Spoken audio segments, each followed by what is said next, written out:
I graduated believing I'd finally earned my place in our family business. Instead, I opened a folder and learned my parents had handed everything to my sister. When I asked why my mom didn't hesitate, she said I was only good with my hands, not my brain. Years of 60-hour weeks unpaid suddenly made sense. That was the day I stopped giving them my labor. And that decision triggered a phone call from my dad about our biggest client that changed everything. Before I tell you how it unfolded, tap like and comment where you're listening from, especially if you've ever been erased by family. My name is Amanda Hartman, and for as long as I can remember, my value in this family was measured by how early I showed up and how late I stayed. Our workshop sat on the edge of a busy Texas city, tucked between warehouses and a stretch of road that smelled like asphalt after rain. To outsiders, it looked like a proud family operation. Inside, it ran on quiet hierarchies no one ever said out loud. My father liked to talk about legacy. He said it while running his fingers over finished surfaces while nodding at framed photos of past projects on the wall. My mother talked about image, how things looked, how they landed, how people perceived us.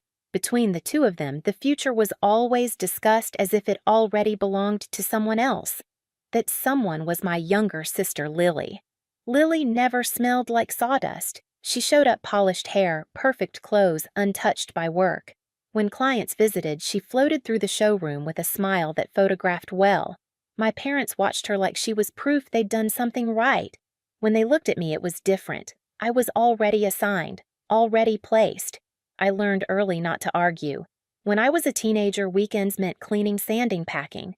While other kids talked about trips and lessons, I learned the weight of raw material and how to fix mistakes no one else wanted to own. My hands cracked every winter. The skin never fully healed. My parents called it learning responsibility. I called it survival. By the time I finished college, I thought things might shift. I came back with knowledge I believed mattered: systems, logistics, ways to keep everything from breaking when pressure hit. I imagined sitting in meetings, not just standing at benches. I imagined being asked, not told. Instead, nothing changed. I worked harder than ever. Long days bled into longer nights. 60 hours wasn't unusual. Payment was always delayed or explained away. "It's for the business," my parents said. "It'll come back to you." I wanted to believe them. I needed to. What hurt wasn't the work. It was the silence around it. When projects succeeded, Lily's name was mentioned. When problems appeared, they landed in my lap without discussion. My mother once watched me load materials into my truck and said almost kindly, "You're lucky you're good with your hands. Not everyone has that." She meant it as reassurance. I heard it as a limit. Still, I stayed. Because when you grow up being useful instead of chosen, you learn to confuse endurance with love. And at that point, I didn't yet realize how carefully my role had already been decided. By the time I realized something was wrong, it wasn't because anyone said it out loud. It was the small shifts, the kind you only notice when you've been standing in the same place for years. Meetings started happening without me. Nothing dramatic, just conversations that paused when I walked in, then resumed later behind closed doors. Decisions about suppliers were suddenly already handled. Client calls I used to take went unanswered until Lily looped herself in and replied with carefully worded messages that sounded impressive but said very little. Meanwhile, my workload grew heavier. I was the one fixing rushed orders, smoothing out mistakes before they reached clients. When materials arrived late, I reworked schedules. When a piece didn't come out right, I stayed after hours until it did. 60-hour weeks blurred into each other. Some nights I drove home with my hands aching so badly I had to sit in the truck for a minute before turning the key, just letting the engine idle while the pain settled. Pay was always coming. That word started to feel hollow. If I asked, my father would sigh and say cash flow was tight. My mother would remind me that sacrifices were part of building something meaningful. Lily never joined those conversations. She didn't have to. She came in midday sometimes with a photographer, sometimes just her phone held high.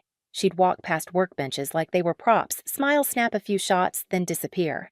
Later I'd see the posts, polished captions, talk of craftsmanship, people praising her vision. My parents shared every single one. Once I suggested a change to how we handled a recurring delay. I laid it out carefully, step by step. My father nodded, then said we'd think about it. 2 months later, Lily presented nearly the same idea as part of a branding pitch. Everyone applauded. That was the moment something inside me shifted. Not rage, not yet. More like a tightening, a quiet understanding that this wasn't about effort or loyalty. It was about roles, and mine was fixed. The turning point came on a night when the workshop was unusually quiet. Most of the crew had left early after a delivery. I stayed behind to grab some paperwork my father had asked for. Insurance-related, he'd said. I knew where he kept things. As I pulled open a drawer, folders slid against each other with a soft thud. One stood out, neat, typed label, internal planning. I told myself not to look. My hand moved anyway. I sat down and opened it. The words blurred at first, then sharpened into something that made my stomach drop. Ownership transfer.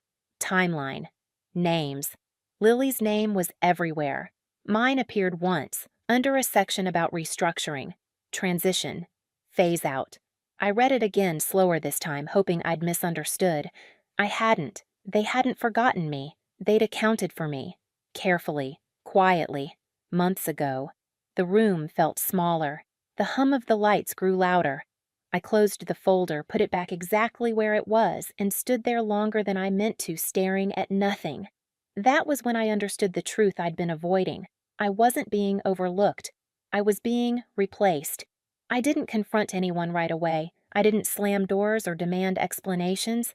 I went home that night and lay awake staring at the ceiling, replaying every conversation I'd ever had with my parents. Every time they told me to be patient. Every time they said, just help out a little longer. It all lined up too cleanly to be accidental.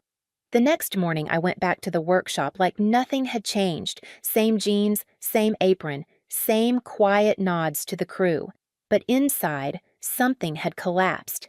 The belief that if I worked hard enough I'd eventually be seen was gone. And without that belief, everything else shifted. I stopped staying late, not dramatically. I didn't announce it. When the clock hit the end of the day, I cleaned my station, turned off the light above my bench, and left.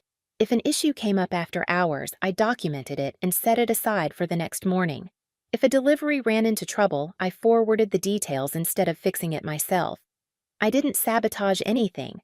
I simply stopped absorbing the damage. At first, no one noticed. Then, small cracks appeared. A supplier called asking about a specification I usually handled. I directed the call to the office. A client emailed with technical questions. I replied politely and looped in management instead of answering directly. Meetings grew longer, decisions stalled. The hardest part was the guilt. It crept in during quiet moments when I saw the crew struggling with problems I could solve in minutes. These were people I respected, people who'd worked beside me for years. But I reminded myself that the system had been built to run on my silence. If I kept cushioning the impact, nothing would ever change. Outside the workshop, something unexpected happened. A supplier I'd worked with for years pulled me aside during a routine pickup. He asked casually if I was still planning to stay long-term. When I hesitated, he nodded like he already knew the answer. Whatever you do, he said you'll land on your feet. A few days later, a client sent a message thanking me for a recent project and asking if I'd ever consider working independently. I stared at the screen longer than necessary, my heart beating a little faster. I didn't respond right away. I wasn't ready, but I saved it. The real collapse came at the end of that week. I was loading my truck when my phone rang. My father's name lit up the screen. He rarely called me directly during work hours. His voice when I answered was tight, controlled, but strained. "We have a situation," he said. "Our biggest client has concerns. They're asking questions only you can answer." I looked back at the workshop, the open bay doors, the familiar hum, the place that had taken everything from me while promising me nothing. "I'll get back to you," I said, and for the first time I meant it. I didn't call my father back right away. I sat in my truck with the engine off hands, resting on the steering wheel, watching dust drift through the open workshop doors. For years, that sound, the low hum of machines, the distant scrape of wood, had felt like home. Now, it felt like a room I'd already left even though my body was still there. When I finally returned his call, I kept my voice even. I asked what the client's concerns were. My father exhaled sharply like he'd been holding his breath. They're asking for changes, he said. Technical ones. They're not comfortable moving forward without reassurance. Reassurance. The word almost made me laugh. I've sent all the documentation, I replied. Everything's in the shared system. There was a pause, then quieter. They specifically asked for you. That was the first crack. I told him we could talk later and ended the call before he could say more. That evening was our regular family dinner. Same house I'd grown up in. Same table polished to a shine its surface reflecting the warm overhead lights. Normally, I arrived early to help. That night, I showed up on time. My mother was arranging dishes when I walked in. She glanced up, smiled briefly, then looked back down, adjusting a napkin that didn't need adjusting. Lily arrived next, perfectly put together phone already in her hand. My father followed carrying a bottle of wine like nothing in the world was wrong. We sat. For a few minutes there was small talk. Lily mentioned a recent post that had done well. My mother nodded approvingly. My father asked about the weather. It all felt rehearsed like a scene they'd practiced without me. I reached into my bag and placed a slim folder in the center of the table. No one touched it at first. "What's that?" my father asked. "You know what it is," I said. My mother's hand stilled. Lily's eyes flicked to the folder, then back to her phone. I opened it to the page I'd memorized and slid it closer to them. "I found this by accident," I continued, "but it explains a lot." My father leaned forward reading. His jaw tightened. My mother didn't look at the page. She looked at me. "This was business planning," she said calmly. "You weren't meant to see it yet." Yet I echoed, "So there was a time you planned to tell me I was being phased out." Lily finally spoke, her tone light, almost bored. "You're overreacting. It's just structure." I turned to her. "Structure that gives you everything and gives me nothing."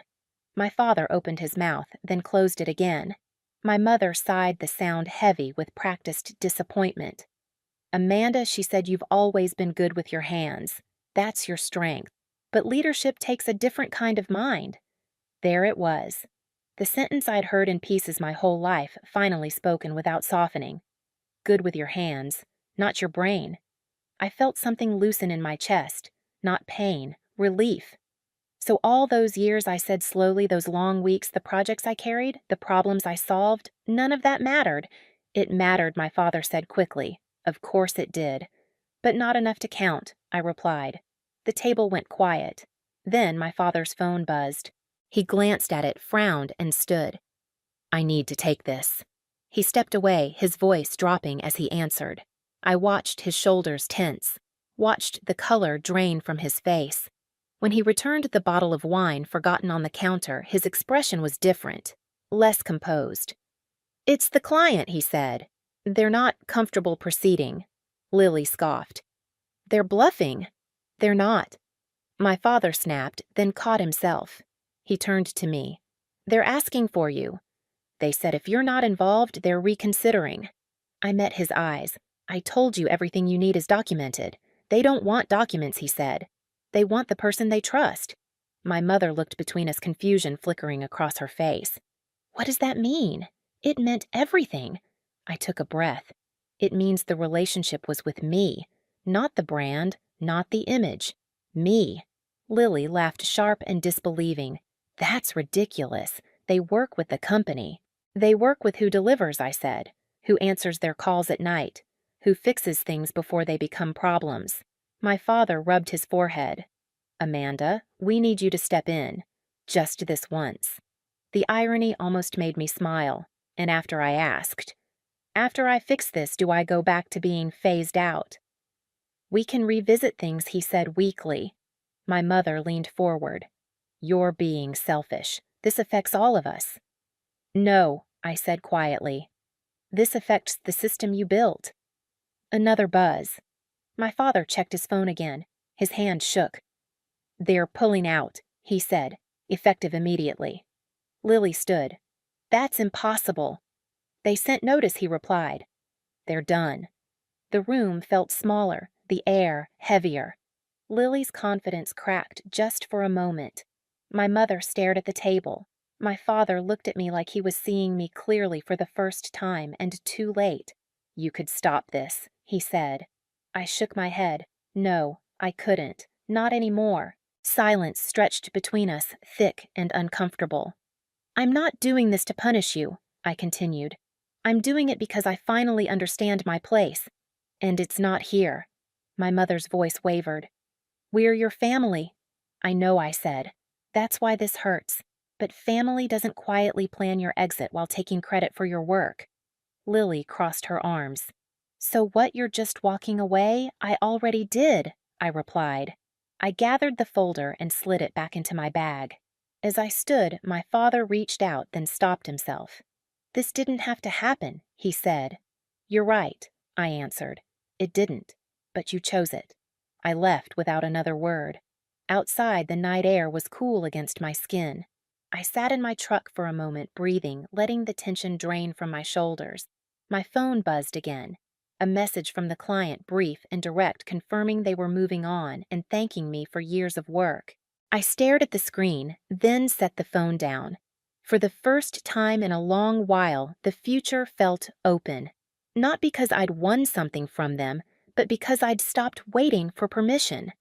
The fallout didn't arrive all at once. It came in waves. Within days, the workshop felt different. Calls went unanswered. Meetings stretched without conclusions. Suppliers started asking for confirmations that used to be routine. A few long-standing clients quietly paused their projects, saying they needed time to reassess. No drama, just distance. And distance, I learned, can be devastating. I kept showing up for a short while, finishing what I had already committed to, documenting everything clearly, leaving nothing unfinished. Then I stepped away for good, not in anger, in order. A week later, I met with someone I'd known only professionally before. A woman who didn't care about my last name or my role in someone else's story. She cared about results, about trust, about work done right. The terms were straightforward: fair pay, clear authority, mutual respect. For the first time, my calendar felt like mine. Back at home, my phone rang less often.